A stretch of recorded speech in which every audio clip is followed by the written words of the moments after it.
Hi everyone, my name's Grant. I don't know what my YouTube channel is going to be called yet, so I'll just use my real name for now. I am a games designer. I've released a visual novel, and I used to read visual novels a lot as a teenager, but haven't recently. So I thought I would start off my channel by doing a let's play of one of the novels I remember very fondly. So I'm excited. Let's do this.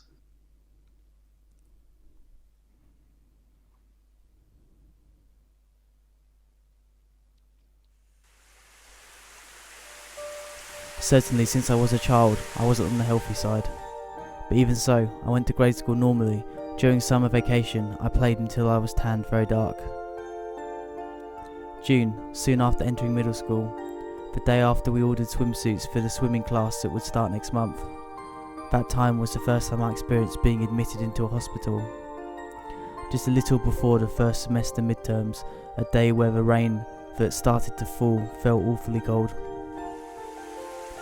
In the midst of the pure white sky of that rainy season, in the beginning, everyone in the class came to visit me each day. And when I was discharged from the hospital during the weekends, they would come to my house to play. But that was just the beginning. Fall came, winter left, hospitalised, discharged, outpatient care, and then starting again with hospitalisation. Classmates who once were called friends, at some point became acquaintances, and then turned to strangers. With each turning of the seasons, it seemed that I was disappearing from their memories. It looks like it makes them uncomfortable. For those who live normally, my very existence. That's why I seem to have been erased. Numerous seasons, white overcast skies, passed without even a need to exchange words with anyone. My English textbook, from my first year midterms onwards, remained brand new. It was there that my time seemed to have stopped.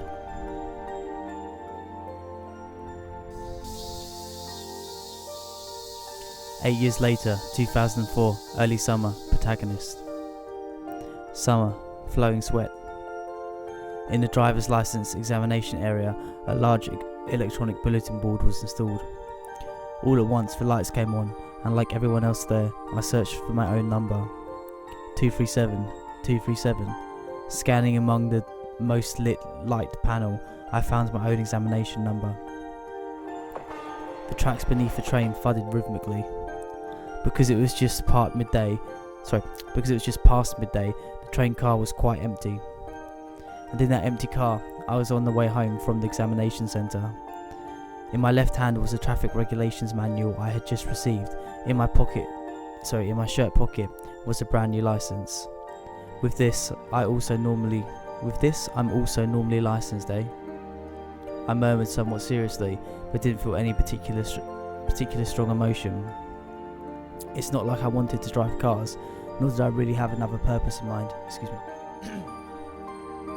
It was just people around me were going to the training centre and had recommended that I at least get a driver's licence. That night, when I reported to my parents that I'd gotten my licence, "Is that so?" was the short reply. As an experiment, I tried saying that I wanted to borrow the car, and just as shortly came a "you can't." It wasn't like I had wanted to drive the car, but the responses were exactly as I'd imagined. They were those sort of parents. They were those sorts of parents. The next day, upon waking up, my chest hurt, and so I was taken to the hospital. Normally, I had little to do with things that involved sickness. That was why waiting in the initial waiting room felt extremely boring. Normally, I had little to do with things involving sickness. I think I understand. I think she's saying that she's not actively involved in curing herself, so she's bored sitting in hospital. It makes sense. Finally, just when I thought the examination was over, this time I went to take x-rays and blood tests. Was made to go. This translation is not great. I remember the story being amazing, but I'm not a fan of this translation. It's quite difficult to read. On top of that, for a long time, I was made to wait in the bedroom. It's getting worse! It's frustrating, it's not doing the story justice. Without noticing, I had finished reading 3 books of Jump manga that was in the waiting room and was reaching for a 4th. Okay, hold up. Let's try other translations, see if it's any better.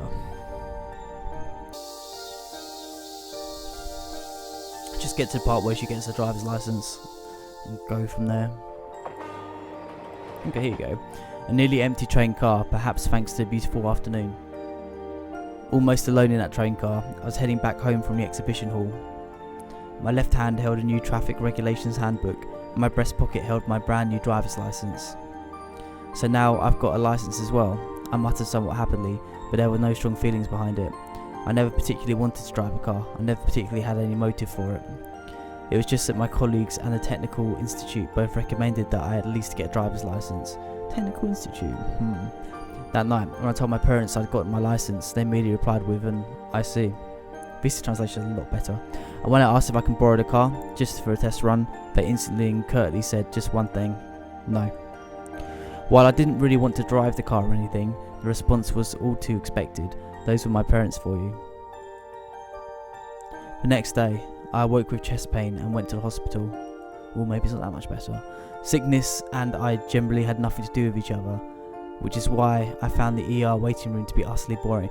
Right, I'm still confused, because if this is the same girl from the beginning who missed all that school because she was sick, how can sickness have nothing to do with her? Or is this a different character? It said protagonist at the beginning of the scene, did it not? Let's just see what happens. And just when I thought they were through examining me, they ordered an X-ray and some blood tests. Then they left. And again, I was left waiting for a long, long time. I'd already polished off 3 volumes of Show and Jump and was just about to start a 4th when they admitted me to the hospital right there and then. And it seemed that my new license, which still lay snugly in my breast pocket, would have waited a long time for its turn to come.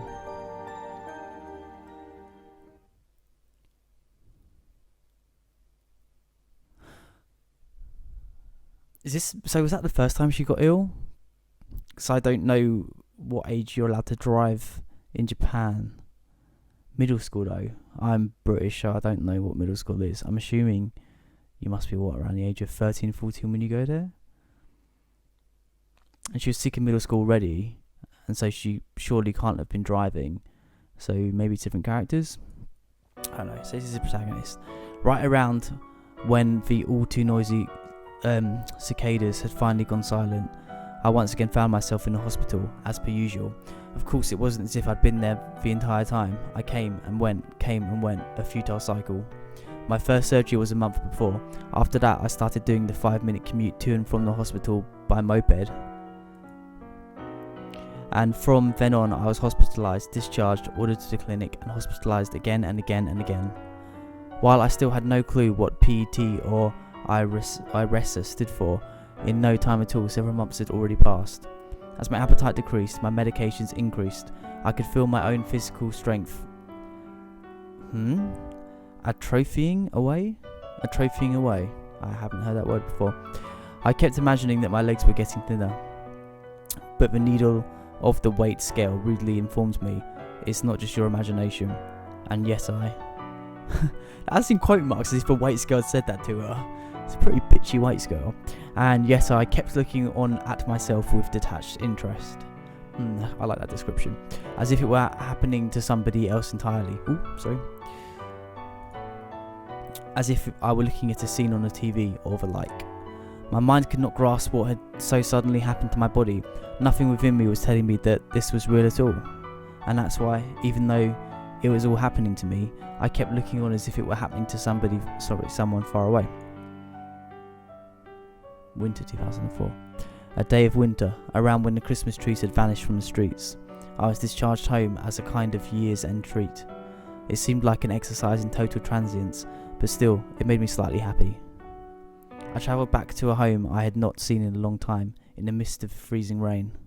Strangely enough, my entire family was there. I really like these little snippet backgrounds. They're very effective, very emotive. My parents, who had never so much as talked to me, came out to meet me, if with terribly stilted smiles. The music is also very good. Like I said, I read this novel when I was a kid. I think I must have been around 13 myself when I read it. I have not read it since. So I don't know if it's still going to hold up to what it is in my memory. I'm letting off any sort of small things with the text and that, because, you know, I'm not expecting translation to be perfect or the story to be flawless. I have realistic expectations. But obviously I want to comment on what I'm reading as well, because if not, this will be pretty boring. So sorry, I'll continue. And my little sister, with whom I'd never had a pleasant word, had made my favourite cream stew. Cream stew! And fried shrimp just for me. Cream stew. Never heard of cream stew in my life. I'm trying to think of what it could be. If it's like normal stew but with cream in the sauce, sounds pretty good. If it's like a cream based stew, that'd be weird. What would you put in it? Would it be sweet? No, because she's having it with fried shrimp. Ooh, no idea. I'm going to do a lot of research after reading this little bit. They made me sit at a table. They peeled tangerines for me. They were cruelly kind. It was an impressive display. What? Cruelly kind? I like some of the descriptions used so far, and this is potentially good, but maybe it's above my head. They made me sit at the table. They peeled tangerines for me. Cool. They were cruelly kind. So I'm guessing it means because she can't do it herself. That is a fact that's cruel, but they're kind for doing it for her. So I don't think it means that they were cruelly kind. I think it means that the situation is cruel, but they were kind in the situation. I could be wrong, but that's how I'm interpreting it. At this point, a little thought occurred to me about my new driver's license, which is still stuffed away in my pocket. That perhaps things would end for the license without it ever having known any use. And surrounded by a trio of stilted, strained smiles, I kept that thought as if it was someone else's business, with dissipation, ambiguity, and total disinterest. Dispassion. January 2005. Okay, I'm going to stop this Let's Play part 1 here, just purely because I have no idea what I'm doing. I need to see if I can make this video work, if I get it on YouTube. So yeah, I've been meaning to do some research into visual novels, because I'm currently writing a sequel to my visual novel. I'm actually currently producing 2 visual novels, so I just wanted to read some of the ones which had an impact on me and made me want to create something for the medium in the first place. So it's cool doing that on YouTube with you guys. I'd love to hear your comments, your thoughts, all that sort of stuff. But at the same time, I realise, actually I haven't looked up how many Let's Plays there are of this novel. I know it's popular, so I'm assuming there's a lot. So no one, it might be the case that no one ever sees this, which is totally fine. Yeah, so let's treat this first video as a sort of test. It doesn't mean that I'm necessarily going to stop doing this. If anyone at all wants me to carry on, I don't see any reason why I shouldn't do it in front of a camera instead of just doing it by myself. Yeah, so thank you for watching, if anyone has watched. And yes, if I get even one request, I shall put up a video ASAP.